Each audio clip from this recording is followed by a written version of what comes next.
सारी कैलकुलेट जब आप कर लोगे अपने पिज़्ज़ा में डालने के लिए, उसके बाद ये मैंने मिनिमम बताया आपको 129 से जो मेरा पिज़्ज़ा स्टार्ट है। अब देखो ये जो यहाँ पे प्रॉफिट हुआ है ना आपको 22 रुपीज़ का, ज़रूरी नहीं कि यहाँ पे 22 का प्रॉफिट।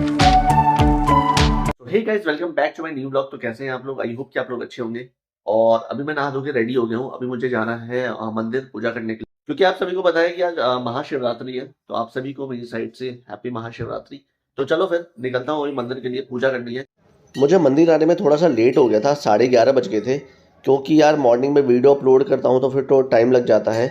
तो भाई इस टाइम भी 11:30 बजे मैं आया और इस टाइम भी इतना ज़्यादा यहाँ पे रश था कि क्या बताऊँ। मुझे मतलब अंदर जाके तो वीडियो बनाना तो बिल्कुल पॉसिबल नहीं था, और नीचे पूरा पानी पानी हो रखा था क्योंकि जल चढ़ा रहे होंगे तो नीचे नीचे भी मतलब गिर गया था। तो फिर पॉसिबल था ही नहीं अंदर जाके वीडियो बनाना, इसलिए मैंने बाहर से कुछ शूट किया है। तब तक मैं वेट भी कर रहा था मम्मी का। मम्मी फ्लावर्स लेने गई थी। और अभी क्या हुआ था कि मैं पूजा कर रहा था तो मैं हाथ जोड़ रहा था, तो मैंने क्या देखा कि बगल में एक छोटी सी लड़की है और उसका एक भाई था। तो उस लड़की ने क्या किया, पहले इधर उधर देखा और देखने के बाद भाई नीचे से है ना पैसे उठा लिए जो भगवान को लोग चढ़ा रहे हैं। और वो ज़्यादा छोटी भी नहीं थी, बड़ी थी। तो मैंने उससे बोला कि ये क्या कर रही हो तुम यहाँ से? तो जैसे ही मैंने मतलब बोला उसे, वो फट से अपने भाई के साथ भाग गई। लोग है ना ज़रा सा भी नहीं सोचते हैं कि मैं क्या कर रहा हूँ, कुछ भी करे जा रहे हैं। अब देन मैं आया हूँ यहाँ पे, अभी मैंने ऑन कर दिया है अपने क्लाउड किचन को अब। और बाकी अब करता हूँ थोड़ी तैयारियाँ क्लाउड किचन के लिए। भाई इतना ज़्यादा रश था ना वहाँ पे, आपने देखा ही वो तो, कि बिल्कुल भी मतलब मुझे तो वहाँ वीडियो बनाने का मतलब जगह ही नहीं था। मुश्किल से मैं खुद ही जा पा रहा था, तो वीडियो क्या बनाऊंगा। तो चलो देन फिर करता हूँ आपसे। थोड़ी सफाई भी करनी है मुझे, क्योंकि रात में मैंने कुछ थोड़ा बहुत यहाँ पे छोड़ दिया था, सामान साफ नहीं किया था वो, तो मैं साफ कर लूँ देन फिर आता हूँ आपके पास। अभी मैं थोड़ी देर के लिए रेस्ट कर रहा हूँ। पता नहीं एकदम से क्या हो गया यार, मतलब अजीब सा कोल्ड कोल्ड सा हो गया, छींकें आने लगी और एकदम से पता नहीं क्या हो गया, समझ नहीं आया। टी शर्ट में शायद घूम रहा था, एक तो मौसम भी चेंज हो रहा है, मॉर्निंग में इतनी तेज आज बारिश हो रही थी ना कि मतलब क्या बताऊँ मैं। तब तो मैं सो रहा था, फिर पता नहीं क्या एकदम से हो गया, कोल्ड कोल्ड सा हो गया। अभी आवाज़ से आपको पता ही चल रहा होगा। वैसे तो एक क्वेश्चन बहुत सारे लोग मुझसे पूछ रहे थे कि आपने पिज़्ज़ा का नहीं बताया कि पिज़्ज़ा का क्या था, मार्जिन कितना होता है पिज़्ज़ा में, एंड आपका क्या बोलते हैं कि मैं पिज़्ज़ा में क्या क्या चीज़ें डालता हूँ। तो मैं वो आपको बता देता हूँ चलो, कि मार्जिन क्या है। मैं तो मार्जिन बताता हूँ कि पिज़्ज़ा में मार्जिन कितना होता है, एंड फिर मैं आपको बताता हूँ कि मैं क्या क्या कौन कौन सी सॉस इसमें यूज़ करता हूँ, क्या क्या चीज़ें इसमें डालता हूँ पिज़्ज़ा में। तो चलो लेके चलता हूँ आपको किचन में। फिर सबसे पहले मैं आपको पिज़्ज़ा का ही बता देता हूँ कि स्टार्ट करते हैं उसके बेस से। कि देखो मैं ये इंग्लिश ओवन का बेस यूज़ करता हूँ पिज़्ज़ा का, जिसमें ये 2 बेस आते हैं। ये आपका पड़ता है 45 रुपीज़ का, ठीक है। इंग्लिश ओवन का ये बेस है। अब ये बेस है, ठीक है। अब बेस के ऊपर सबसे पहली चीज़ क्या डलती है वो मैं बता देता हूँ। तो सबसे पहला मैं डालता हूँ आपका ये पिज़्ज़ा सॉस। पिज़्ज़ा सॉस आप कोई सा भी ले सकते हैं, किसी भी ब्रांड का आप यूज़ कर सकते हैं, सारे ब्रांड वैसे अच्छे हैं। और बाकी आप लोगों को पता है कि मैं वीवा का यूज़ करता हूँ, डॉक्टर ओटेकर का यूज़ करता हूँ, और भी काफ़ी मतलब आता है। एक आता था आपका विनग्रीन करके कोई आता है एक, तो उसका मैं यूज़ करता था पहले। पिज़्ज़ा सॉस आप कोई सा भी यूज़ कर सकते हैं, सारे पिज़्ज़ा सॉस अच्छे आते हैं। देन उसके बाद मैं पहले अच्छे से पिज़्ज़ा सॉस को स्प्रेड कर देता हूँ, चारों तरफ अच्छे से स्प्रेड करना है आपको, ताकि बेस के साइड में ना थोड़ा खाली ना रहे। अगर वो खाली स्पेस रहेगा तो उससे क्या होगा, कभी कभी बेस आपका जल जाता है, ठीक है। अब दूसरी चीज़ कि पिज़्ज़ा के ऊपर उसके बाद क्या डलता है, पिज़्ज़ा सॉस लगाने के बाद मैं डालता हूँ आपका लिक्विड चीज़ क्रीम कहते हैं जिसको। ये इसलिए अब बहुत सारे लोग कहते हैं कि भाई ये क्यों लगाते हैं, इसमें मियो होता है, पता नहीं क्या क्या होता है। तो भाई देखो, ये मैं इसलिए लगाता हूँ ताकि मेरा जो पिज़्ज़ा का बेस होता है वो जले ना कहीं से। क्योंकि आपने देखा होगा बहुत सारी पिज़्ज़ा का जो बेस जो भी देता है, चाहे ब्रांड हो, बड़ी बड़ी कंपनीज हो, उनके भी साइड से जो पिज़्ज़ा बेस होते हैं वो जल जाते हैं, हार्ड हो जाते हैं।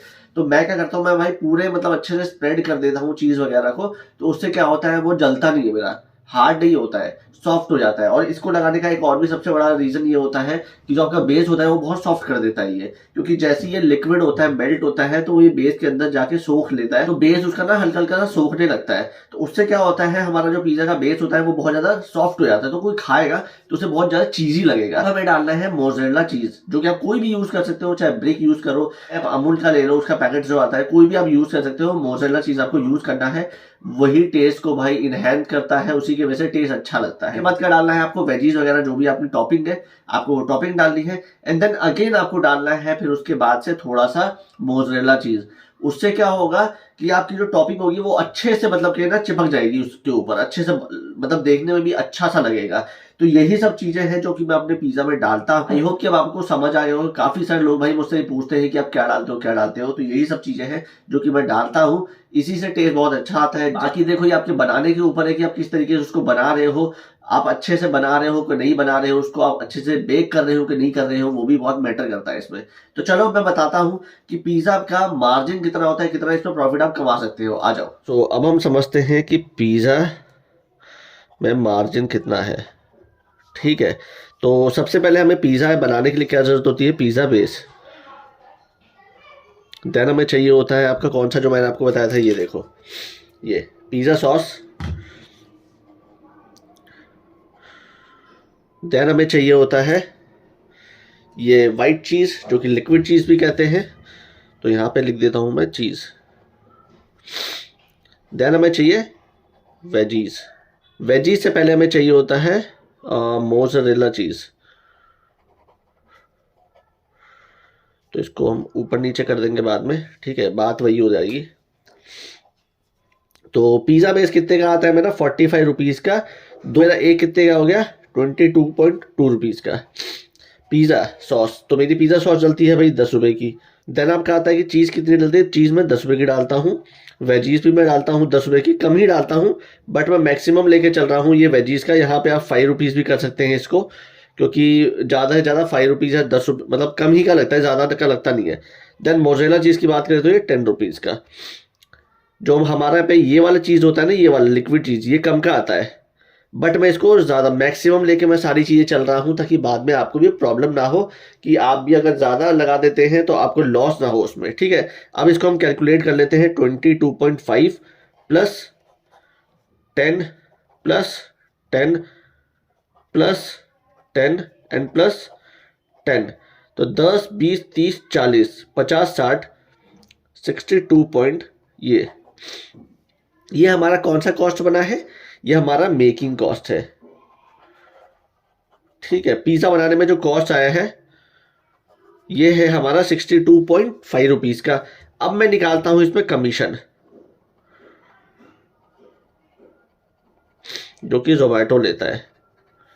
जोमेटो का कमीशन अगर हम निकालते हैं तो वो निकालेंगे, फॉर एग्जांपल सबसे अब यहाँ बारी आती है, अब यहाँ कमीशन निकालने से पहले बारी आती है कि आपका प्राइस कितना है, जो पिज़्ज़ा का प्राइस होगा वो कितना है। तो मेरा है 129, तो इसको मैं लेके चलता हूँ 130 रुपीज़। ठीक है, 130 का हम निकालेंगे 35%, तो ये निकलेगा आपका 45.5 रुपीज़। ठीक है, ये रहा कमीशन हमारा 45 रुपीज़ का, ये हमारा हो गया कमीशन।